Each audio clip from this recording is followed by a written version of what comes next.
battle, it doesn't just end with Jace's death. This shows the cost of something like the Gullet and all the destruction that we saw in episode 1, but when you see this and the breadth of it, this shows you how many people gave their lives in pursuit of the throne. This is a war of a family against itself, and at the end of that battle, that has not been resolved. If this be victory, I hope I never see another. Has anyone really won? No. There's still a lot more to come. It's a major point of no return. Rhaenyra's now lost 2 sons and dragons to the other side, and it's going to get grimmer and bleaker from here. How could you do this? It's Shakespearean in its emotions and in the plot, really, as well. For Rhaenyra, it is a mix of rage and sadness.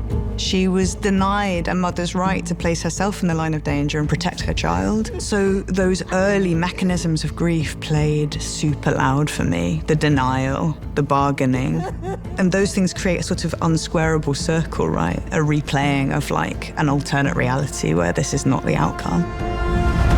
After Jace's death, she kind of locks herself in her chambers. She's not seen by anyone in her court. Grief sort of seals up the door, but it's Daemon who's able to kind of roll back the stone and rouse her. Daemon, it feels like he's seen the light. He's been touched by something mythical. I am meant to serve you until death. You are the true queen, Rhaenyra. There's a sort of religious fanaticism that is brewing in Rhaenyra, a belief that her rule is preordained, that it's fated in some way.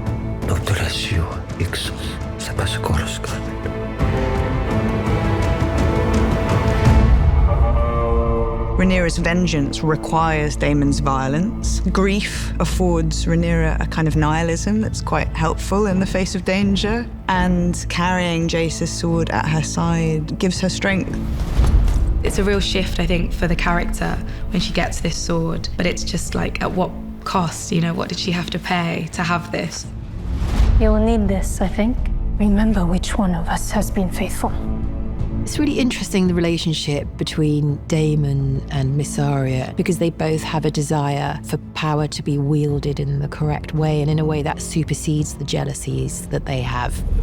There's a sort of undeniable link between Daemon and Mysaria. As much as they sort of dance around the idea that they don't like each other, I think deep down they probably do. One of the big themes for this season was Rhaenyra being pulled in 2 directions philosophically. The struggle for Rhaenyra's soul this season between these 2 schools of thought represented by Daemon and Mysaria. You've taken a new advisor. I have no need of your approval. It was an observation. We've been in this transitional phase for Rhaenyra. She's faced with this question of like, who am I going to be from this point forward? I can't change the past, but I can control what I do next. And she's chosen to harden herself, to armor up and ride into King's Landing and take what's hers.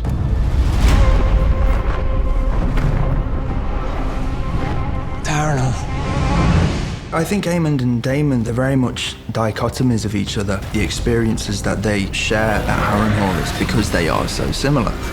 Daemon takes Harrenhal, thunders into the council chamber while the Strong family is having a meal. Aemond does the same, but instead of Daemon, who ends up sitting down and eating with them, Aemond challenges him to a duel because that's who Aemond is. After killing Simon Strong, he kind of gets caught up in that moment a little bit too much, a little bit too long, and that's when he lowers his defenses a little bit. He then realizes that he's got blood coming from him. He gradually gets weaker and weaker. By the time he reaches Alice, he's basically prostrate at her feet. And that is a sort of really great start to how that relationship evolves. Helaena, Rhaenyra's coming. Alicent had an emotional journey in season 2 where she sort of realized one after another the ways in which she's been manipulated. So she's come into this place of self-awareness. She never wavers off of her mission to save Helaena from the same fate that she suffered, which is to become just a political pawn dealing with the pressures of rule. She knows that if she doesn't get herself and Helaena out in time, then Rhaenyra will come and quite possibly have to make an example out of someone, and that could be her. It's a race against time. She needs to go and she needs to petition to whoever is around to lay down their swords and allow the enemy to enter.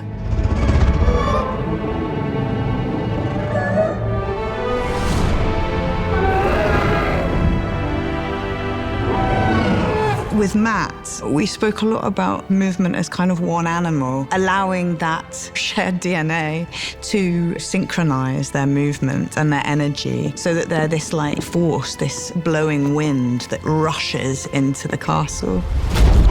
At this point, they're throwing in their trust with Alicent that she's done the work of getting the resistance to stand down. Halt! And they encounter immediate resistance when they come inside. And I think Rhaenyra and Daemon are both questioning, how bad is this going to get, how quickly?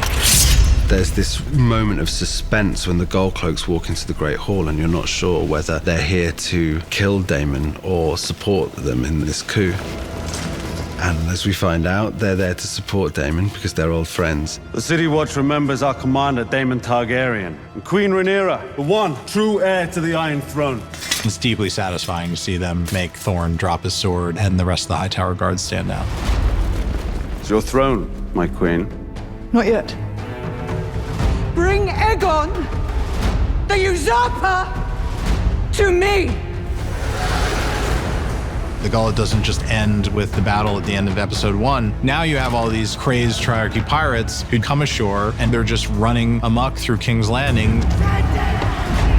Ironically, it ends up saving the life of the king from otherwise being delivered to his archenemy in Rhaenyra.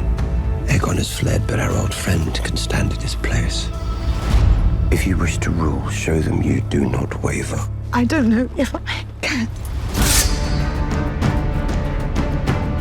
I think especially because she's a woman, he is acknowledging that, like, in order to assume this position, you have to show that you're willing to do whatever it takes, even this. We did want to honor the fact that Rhaenyra had never been trained with a sword before. She misses the first time. The Rhaenyra character that we knew is now a very different person from the point that Otto's head rolls away from his body moving forward. Possibly more than the loss of Jace, that's the moment when it comes home to her that this is what it means to sit in that chair.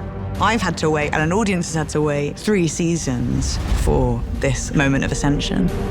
I wanted the final steps on that journey to feel incredibly hard to take. As though you sort of feel the weight of 4 years of walking in those last steps.